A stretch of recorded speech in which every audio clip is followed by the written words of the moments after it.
You read the rest, now get it the best. Based out of Jacksonville Beach, Florida. A Million Magazine, #1 media source for Southern indie artists. Rock with us. Check out the hottest interviews, new videos, blogs, and new artist music. Get it poppin'. Submit all press kits to amillionmagazine@gmail.com. Yeah, I do got a lot of people who find like the internet, and there's a lot of people that support me behind it. What expectations did you have? When I first jumped into it, it was like when I used to watch BET a lot, like the BET Awards. Right. And I used to see like how big people could get like by progress and being consistent. So I'm like, I wanted to take a route to where like I could be, you know what I'm saying, on TV, like in the interviews, and you know, like bigger than what I could usually do. Some people don't take it far. That's what's up, though. I know it's difficult, like right now, to you know what I'm saying, jump into it and take it serious, you know what I'm saying, because there's so many different people that's doing the same thing. Not the same thing as far as like the same sound, but just trying to get to the same level. You feel me? What do you feel like separates you from other artists?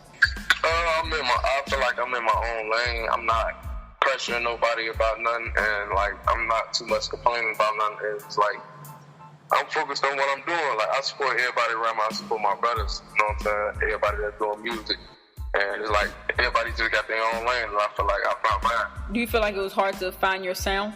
Yeah, it was like it wasn't hard, but it took me a lot of time to be in the studio, and it took consistency and a lot of feedback from my people and the internet to get where I'm going. And it's like once I found my sound, like I started seeing that it was easy for a lot of people to listen to me. Right. Just like as if I was to play a real artist in the industry, and then I put my music like right after that, and then it'll sound like industry music, you know, radio music. So, and like speaking about that, you know, that's professional, like professionalism to have your sound, you know what I'm saying, meet that expectations. So basically, like my question is, how important is it for you to market yourself, push out good content and professional, you know what I'm saying, look for you and your brand? Right. I feel like it's real important, because it's like it's a lot of things people chasing out. There's a lot of other dreams people could be doing, and I feel like it's important for me to stay consistent on what I'm doing, so I can make everything right for me and everybody else. And I feel like it'll just like get me more like in tune with like building, and it'll just take me to a different place where I could be better. Honestly, as far as like the artistry go, you need videographers, you need photographers, and I feel like they are the ones that help an artist's image. So right. Who would you say you've like enjoyed working with as far as like videographers?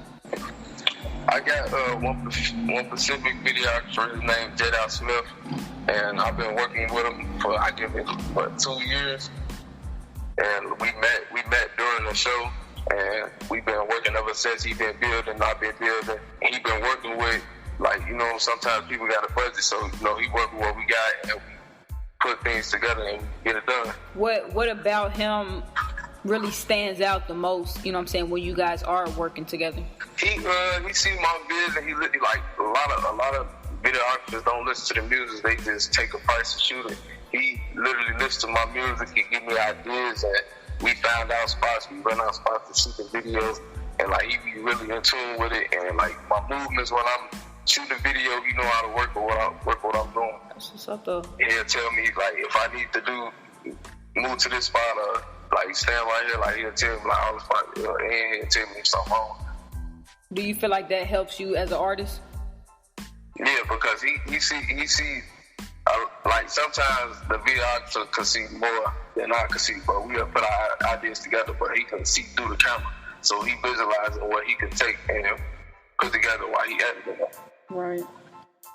Speak on if you could remember your first single. I want you to just I want you to speak on that, because I want to see like if you can pick out and pinpoint what's the difference between that first single and how you do your music now. My first single is Youngest Bull. I got it on all platforms.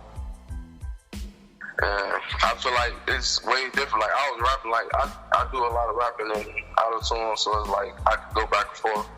But now it's different because I got an engineer that I work with, and, like, we be touching bases. So it's like my sound get different every time. I feel like I found my sound. I still feel like I could do better. You mentioned you released visuals for your single Hellhole. What's the meaning behind the song title? Okay, Hellhole is basically saying, like, I had a few people that passed during, like, me growing up, like, far as my brothers, I call my brothers, but they're not my real brothers, but, like, you know, like, everybody like blood when it comes to me. Right. I feel like they left me here, you know what I'm saying? Like, it's a lot of stuff going on in the world, so I just call it hellhole because they left me here. You know, God took them, you know what I'm saying? They're in a better place, but, you know, I feel like they left me here, but I feel like I'm doing for them. Do you feel like having that on you, does that make you go harder as an artist when you are producing your music? Yeah, it's a gift and a curse with it. You know what I'm saying? So it's like, I gotta stay strong for the ones that's gone, and I feel like that I'm going harder because I'm in my own land and I can speak the truth and I can express myself when like, sometimes I used to write, but it's like when I feel a song, I get in the studio and I clock in some words, and, you know, and it'll be from what I did that day or anything that came across that month. It's a wave that's going on right now. Like, I'm young, you know what I'm saying? I'm 24. I still believe that's at a young age. With the wave that's going on in the sound that's out right now, I feel like it's up to par with that. And I touch bases with a lot of people that I'm close with, and I feel like I just gotta keep working. As far as what you told me, what advice would you give somebody in your situation, or an artist who kind of hit you up like, look, you know what I'm saying, I see what you're doing, and that's interested in, you know what I'm saying, stepping in the industry? What advice would you give them starting out? I feel like they should stay consistent and, like, receive ideas and, you know what I'm saying, be open-minded, like, bars, like, listening to their peers and people that really enjoy their music. And I feel like that break away from a lot of the problems that's going on. Sometimes I know a lot of people can't break away, but it's like sometimes you gotta maneuver and prioritize and believe in yourself. Like, that's the key thing. If you don't believe, you gotta really believe in yourself for everybody else to believe in you. The next step for me, I'm dropping singles and I'm doing photo shoots and I'm doing interviews. I'm popping up at venues. And the next step is, I'm just going hard. Like, my next step is going to be harder than my last step. I can say that. For the people that's tuning in, listening to you, wanting to follow you, where could they do that at? And then give off your music platforms too. Okay, Instagram, you can follow me at Mook Famous. And it's capital, lowercase, it don't matter. And Twitter, Mook Famous, same thing.